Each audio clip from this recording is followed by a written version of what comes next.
morri pra mim. A Bíblia conta uma história para nós em 2 Samuel capítulo 13, muito parecida com A Bela e a Fera, mas é um conto muito mais sombrio, porque ele não tem um final feliz como um conto de fadas. Nesse capítulo há coisas terríveis: estupro, incesto, abuso, injustiça e assassinato.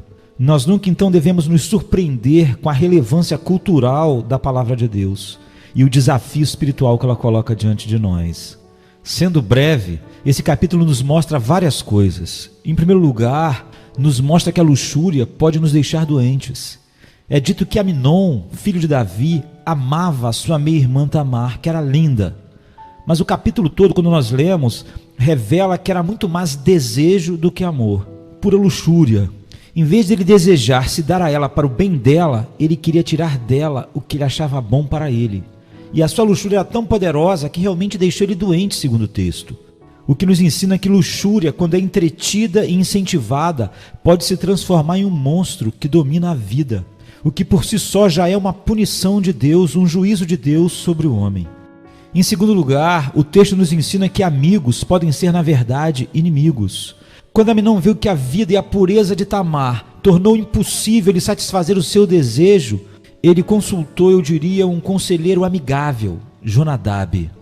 Mas em vez desse amigo, entre aspas, advertir Amnon e afastá-lo do seu pecado e repreendê-lo por sua luxúria perversa, como um amigo deveria fazer se fosse amigo, ele traçou um plano para ajudá-lo a cumprir o seu desejo. O que Amnon desconhecia é que Jonadab era um aliado de Absalão para evitar que Amnon herdasse o trono.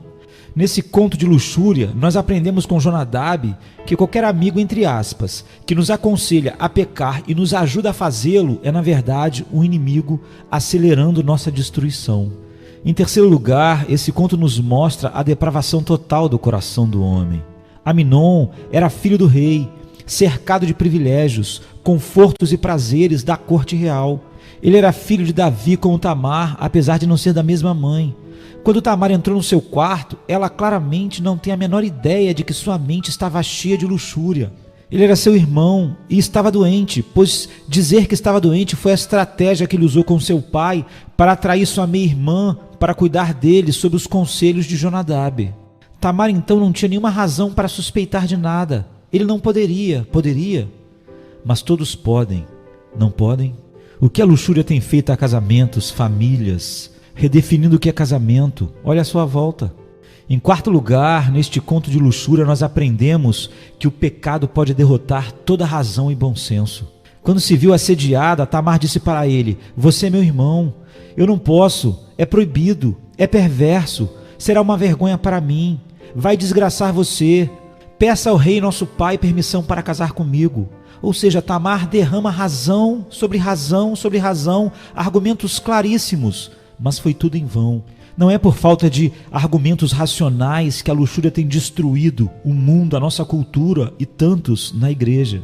Blocos de racionalização do diabo tapavam totalmente os ouvidos de Amnon para todos os argumentos. Seu conforto, sua honra, sua felicidade, a vida de outros, tudo seria sacrificado para satisfazer sua paixão incontrolável. Em quinto lugar, esse conto de luxúria nos ensina que a culpa pode fazer aquilo que era agradável ser extremamente doloroso. Depois que Amnon tinha satisfeito o seu desejo, seu ódio por Tamar, que era uma vítima na história, explode. Ele a odeia mais do que ele havia desejado antes e imediatamente quer se livrar dela. "Levante-se, caia fora", ele grita com ela. E quando ela se recusa, ele chama um servo e joga ela para fora do seu quarto. Ela nada mais é do que um pedaço de lixo para ser jogado fora. Ele odeia a humilhação de ter sido rejeitado por ela antes, mas acima de tudo, o que ele odeia é a sua presença, pois só a presença de Tamar censurava e condenava totalmente Amnon. A sexta coisa que nós aprendemos nesse conto de luxúria é que as vítimas podem ser cruelmente tratadas num mundo como o nosso, o que na verdade vemos o tempo todo. A vida de Tamar estava destruída, mas quando seu irmão completo, por parte de pai e mãe, soube sobre isso, simplesmente a recolheu e disse: "Não pense muito sobre isso", mostrando uma completa falta de compaixão verdadeira por ela. Ele só podia pensar de maneira mais profunda em como tirar proveito desta situação para si mesmo em relação ao trono. Depois de ter sido presa, ignorada, violada e desprezada, Tamar agora é banida para a casa de Absalão, sem as expectativas de fazer uma família como tinha antes. Completamente desolada. Certamente você pensa, Davi vai fazer alguma coisa, mas tudo que é dito é que Davi ficou muito irado. Mas só isso? Só zangado? Nenhuma ação? Nem mesmo uma tentativa de obter um pedido de desculpas de Amnon, ou que ele reparasse o que ele tinha feito?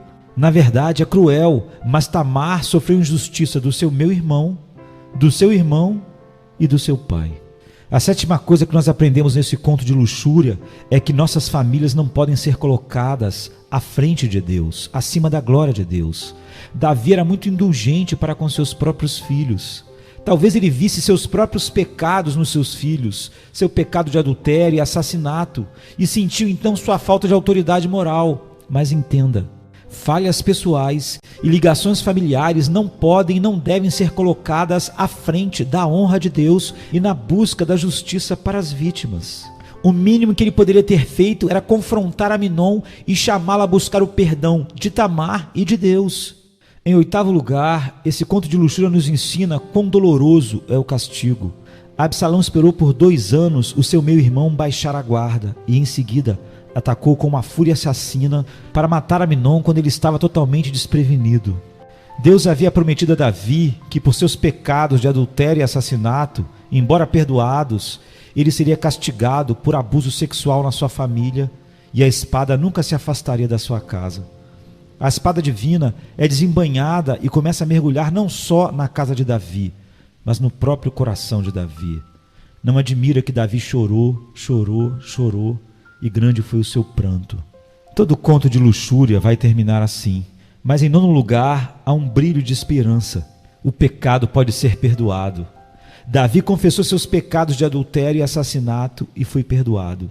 Se Amnon tivesse confessado seu adultério e Absalão tivesse confessado o assassinato e buscado a misericórdia de Deus, ambos teriam sido perdoados. Em vez disso, ambos tiveram mortes horríveis e hoje estão no inferno, enquanto seu pai, igualmente pecaminoso, está nos céus, por causa da justiça de Cristo.